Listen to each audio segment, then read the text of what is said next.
Okay, so we're back for part two of this. I don't know, maybe a multi-part series, but maybe I'll get most of this done today in this video. We'll see.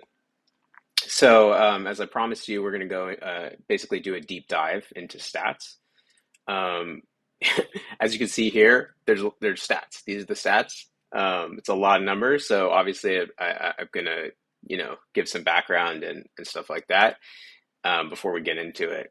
So, um, one thing I want to mention, and I'll put a link in the description below, is that if you subscribe to my Top Lines newsletter, which I'm going to click here, um, this is this is not an advertisement because I'm not making any money off it. I just want to point this out that if you subscribe to this, it's almost a daily newsletter, not quite daily, probably I don't know, goes out 4 or 5 times a week. It really depends on how many games there were in a particular day. But basically, I send out these kinds of stats after each night of games, and usually, typically, the newsletter summarizes like daily box scores. Um, but a few times a year, I send out a season summary, which is going to have, it's going to look a little bit, obviously, it's going to look different than the daily summary, but it's gonna be sourced from a lot of the, it's the same stats, it's just aggregated over a year. Um, so a couple things before we get going. One is, I guess one of the I want to give some background on like where are all these stats coming from. So I actually scrape a bunch of games from ESPN from their website, and then I scrape all the play-by-play and aggregate stats from that. And I'm just going to show you kind of this giant SQL query. If I was doing this all over again, maybe I probably wouldn't have such a beast of a query here. But you can basically see, um, I'm really collecting a ton of different stats from play-by-play data, steals, blocks, field goal attempts, all kinds of things. Pretty much everything I can get from the descriptions in the play-by-play, and that can include dunks, layups, three-point jumpers, um, two-point jumpers, which they'll just call jumpers, and are obviously are worth 2 points. Even things like tip shots, stuff like that, and then whether shots are assisted or not. And so, and then I also collect things like from KenPom. I'll get team ratings, offensive and defensive ratings, so I can do some kind of discounting for level of competition. Um, so you can see it kind of goes on and on. And here I'm basically coming up with some score for a player in a game, and I do this. you know, I do other things like collect assist percentage, steal percentage. So all these things, I have all these formulas, and I've been doing this kind of thing for, I don't know, like a decade. Um, so to me, it seems pretty basic. I know if you're looking at this, it might look like gobbledygook, but the key thing to remember is it's really just a bunch of counting stats. There's nothing magic here. It's not plus minus, although in theory, it's hopefully it's at least it's trying to get something that's correlated with winning, right? Um, Now, I want to say that the rankings here. So before we get into all these stats, and I'll describe what's going on here. The way I rank these guys is you'll see two rankings here. So the one on the left, sort of the overall ranking, is basically like a productivity score per game, and it's like an average per game. So the thing is, obviously, some players, they don't play as much, right? So by definition, their ranking is going to be lower in a per game. but it's useful during the season to kind of get like the overall ranking because you kind of want to know like, well, who's doing a lot, like who's just playing. Like just playing is kind of an important signal, right? Especially if you're a freshman. So I do rank it by that, and that also like because if you don't rank it by game, so if we go by the second part here, which is the per 75 possession ranking,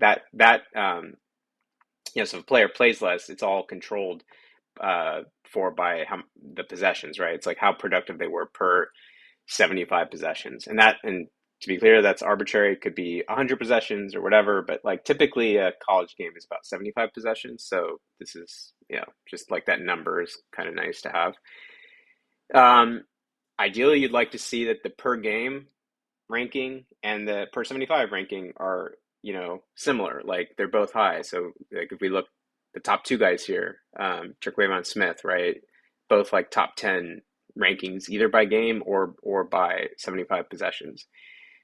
So and then the question is like, where do I get those rankings? So um, I'm gonna show you, you know, basically that this is an ad hoc ranking metric, right? And it's something the numbers are tweaked and there's all kinds of tweaks, but it's something I've, had for well over a decade. Some formula like this that I came up with, and there's actually a link here, and I'll put it in the description. And I'll show you real quick. Since I'm here. Um, so I have this. I used to have this blog. I know nobody blogs anymore, but I had a blog. You can see here this blog post around 2010, right, with a million comments on it.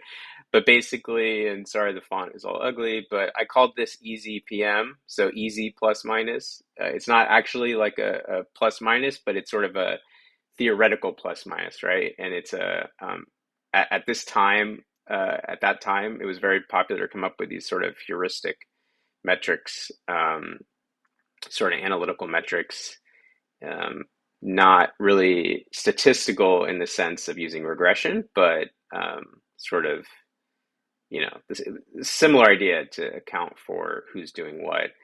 And it's a pretty long post. If you've never read it before, you know, it does talk about plus minus and like what's the motivation here. So it could be interesting, really to kind of see what this is all about. But if we scroll down here, we can start to see like I'm giving basically some weights to different categories, right? And these are all the kinds of weights that I'm using in my NCAA metric. Although I make some tweaks, um, sort of it's objective, but it's subjective, right? In that I can play around with the weights to kind of get the rankings that I want in some sense. But for the most part, the guys at the top are going to be the the guys who pretty much universally, we all think are the most productive. So it doesn't really bother me too much. So let's just go back to the slide for a second. So basically, you can see, at the end of the day, to get this ranking, I have this gigantic formula, right? And in here, we have all these kinds of counting stats: offensive rebounds, defensive rebounds, steals, blocks, assisted 2 point shots, assisted dunks, assisted 2 point jumpers. Oh, sorry, this would be assists that the player has, right? 2 point assists, and then their assisted 2 point shots and things like that. So it takes into account like whether your threes were assisted or unassisted, all kinds of stuff, right? That you can imagine, and that's available. Um, and then down here you could see that I've pretty much settled on these weights. Um, I've tweaked over the years, but for the most part, this gives me something that makes a lot of sense. And I would also say that, like, if you look at BPM or something like that, it is pretty highly correlated to my rankings. So it's pretty unusual that I'll have a guy super high that's not also high in BPM or vice versa. Happens. I think it happens occasionally, and I've been told that, but it doesn't happen enough that I really worry about it too much. So I'll put the link to the blog post from like 12 years ago into the description. You could go check that out. But let's get back to the actual rankings here. So, yeah, so let me talk about. We'll get into the players. I promise you, we'll actually start going through and getting into the players here in a minute. But the first thing I want to do is go through all these columns because it's a ton of information to digest. So basically, like what I have here is a column that I call the bio column, right? And that just has like the name of the player, nominal position, height and weight, and a birthday. If I can get a birthday, a lot of these guys you'll see I haven't yet found birthdays.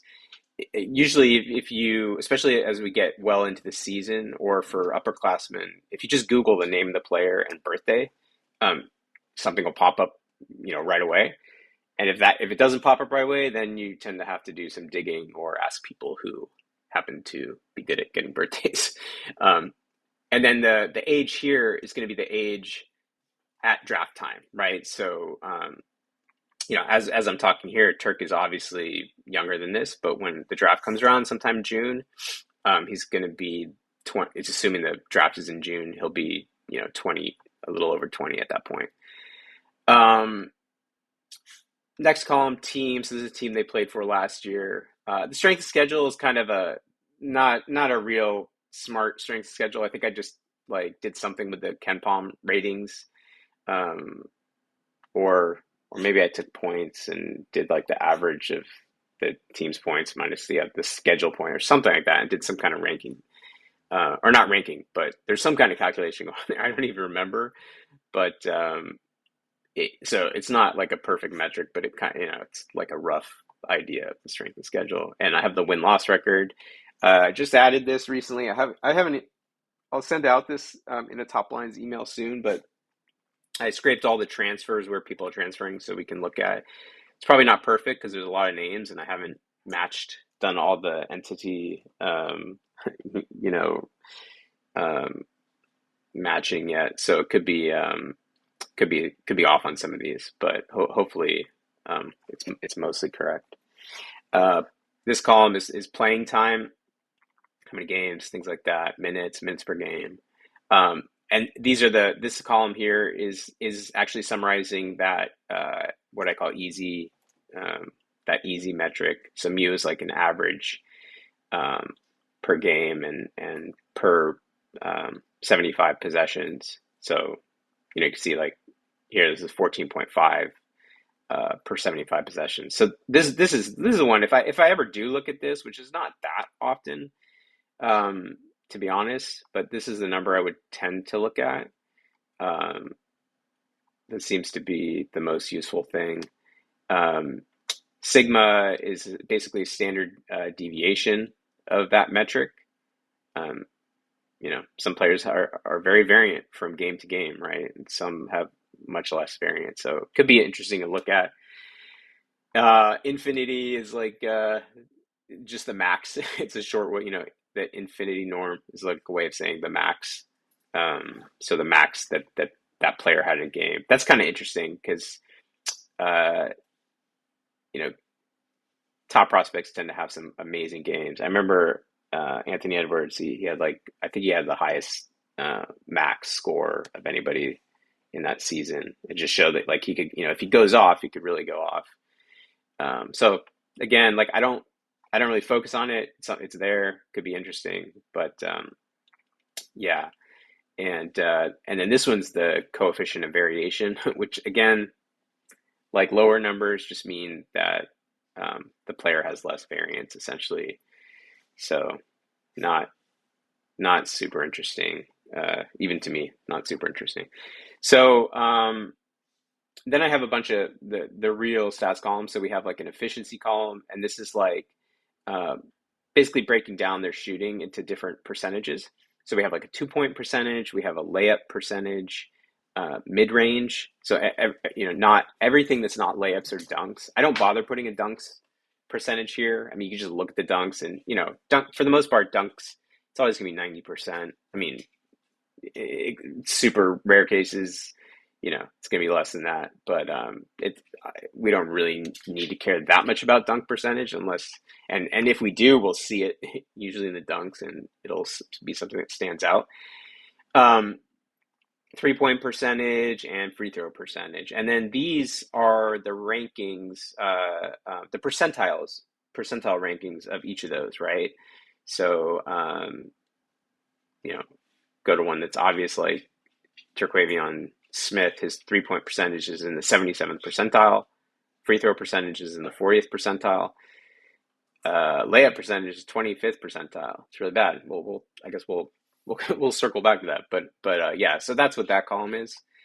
And then we have just a sort of a description of their shot distribution, right? And in parentheses, we have how many of those shots are unassisted, or um, how many the makes are not coming, do not have an assist coming along with them. So we have dunks, layups, mid-range jumpers. Again, mid-range is just anything that's a 2-point basket, that's not a dunk or a layup, right? So we just call that mid-range jumper. So those could be runners, could be turnaround jumper, could be, basically anything outside of layups. And keep in mind, mid-range, it could also be hook shots. Yeah. So then we have three point shots and free throws. The rates are basically like how the rate per 100 possessions. So how often they take 2-pointers, 3-pointers. What's your free throw rate? Free throw rate is free throw attempts per field goal attempt. So that's actually one that's pretty useful to look at.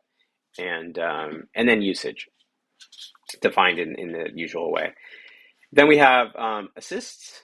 So kind of think of this as like the ball handling column. So we have and playmaking. So we have assist rates per 100, assist percentage, turnover rate, turnover percentage, assist to turnover. And then we have a stocks column for steals and blocks. And then we have a rebounding column with offensive and defensive rebounding. Yeah, okay. So let's get into actually going through the typical process. Um, Typical process. I'm gonna basically go down the line, and we're just gonna run through a bunch of players. I'll see as far as I can get. You can see this list goes on and on and on and on. Right, there's 292 players, so we're definitely not gonna go all that way. Won't be worth it. But we'll start at the top here, and yeah, well, I'll basically keep going until I run out of interesting players to look at.